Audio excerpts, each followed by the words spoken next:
Добрый день, уважаемые зрители, уважаемые подписчики, уважаемые русскоязычные граждане Украины. Я юрист Валерий Табаков, русскоязычный гражданин Украины, отец 8-летней дочери.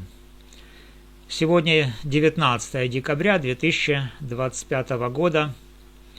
Я записываю это видео для того, чтобы рассказать о своем намерении подать исковое заявление в новой редакции. После дискуссий в комментариях и уточнения норм закона, в частности статьи 1231 Гражданского кодекса Украины, я скорректировал подход. Теперь мой иск будет направлен непосредственно против Софии Семчишин-Особы, как лица, которая публично объявила себя полной наследницей и продолжательницей идей своей матери Ирины Фарион. Эти идеи включают жесткую языковую нетерпимость, которая причиняет моральный вред мне и моей семье. Я зачитаю полный текст обновленного иска, подробно разберу его юридически и объясню, почему этот подход имеет основание.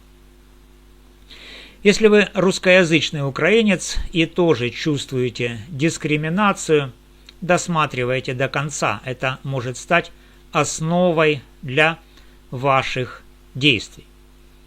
Сейчас читаем полный текст искового заявления, которое я подготовил и собираюсь принять решение о его подаче.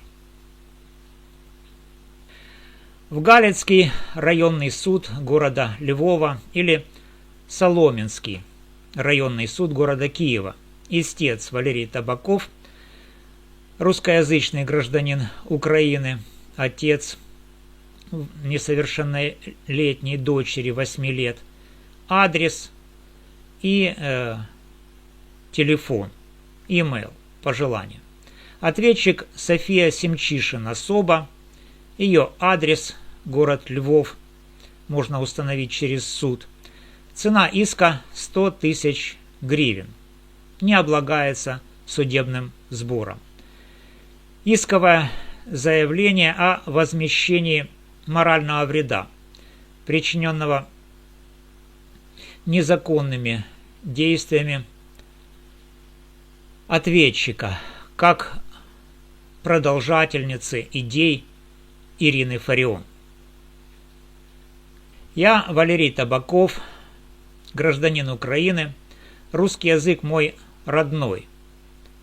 Это язык моей семьи и общения. У меня есть дочь 8 лет, растущая в русскоязычной среде. После смерти Ирины Фарион 19 июля 2024 года ее дочь София Семчишин неоднократно публично позиционировала себя как полную наследницу идей матери.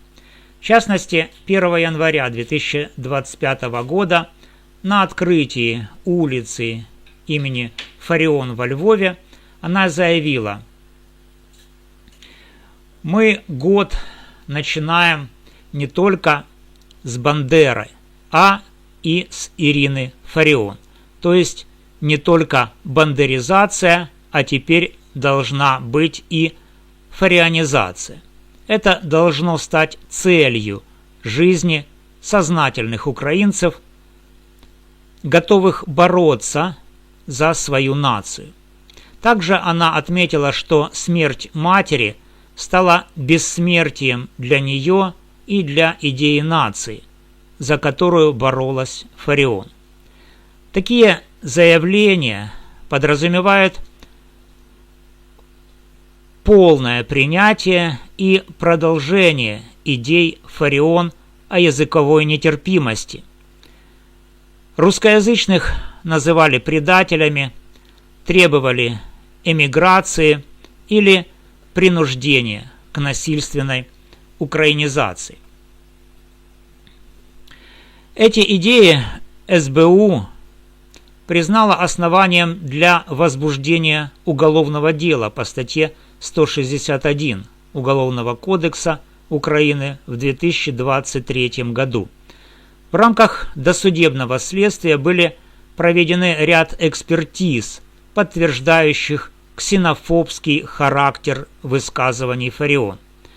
Публичное заявление Софии Семчишин особы о фарианизации и продолжении борьбы матери причиняют мне моральный вред, а именно постоянный стресс и психические страдания, унижение по языковому признаку, ощущение, что меня, гражданина своей страны, публично лишают равноправия только из-за языка, страх за дочь, которая сталкивается с нетерпимостью и рискует столкнуться с нетерпимостью в будущем, ухудшение эмоционального климата в публичном пространстве.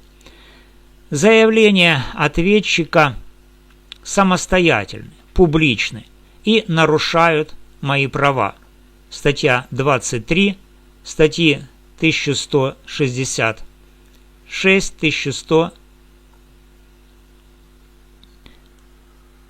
1187 Гражданского кодекса Украины. Исковая давность не применяется. Статья 268 Гражданского кодекса. Размер вреда 100 тысяч гривен. Прошу, первое, взыскать 100 тысяч гривен Семчишин особы Софии. Второе, из СБУ истребовать и присоединить к материалам дела материалы уголовного производства по обвинению Фарион Ирины Дмитриевны по статье 161 Уголовного кодекса Украины в качестве доказательств. Приложение: первое, копия паспорта, второе, доказательства заявлений, видео, статьи. Дата: 19 декабря 2025 года. Подпись: Валерий Табаков. Теперь разберем иск подробно. Почему против Софии лично? После уточнения статьи 1231 Гражданского кодекса моральный вред от умершего требует прижизненного решения суда. Наследственная ответственность не работает, но София делает самостоятельное заявление, продолжая идеи матери. Ее слова о фарианизации – это личные действия, причиняющие вред сейчас. Второе. Доказательства заявлений Софии. 1 января 2025 года на открытии улицы она призывала к фарианизации как цели жизни. Это публично продвигает языковую нетерпимость, связанную с идеями Фарион. Третье. Моральный вред. Заявления вызывают стресс и страх дискриминации, особенно для семьи с ребенком. Суды признают такой вред за публичное оскорбление по языковому признаку. И шансы на успех. Они высоки. Фокус на личных действиях ответчика. Если выиграем, это будет прецедентом для защиты прав русскоязычных. Как отец я не хочу, чтобы моя дочь росла в атмосфере, где язык – повод для травли. Фарианизация звучит как призыв к новой волне нетерпимости.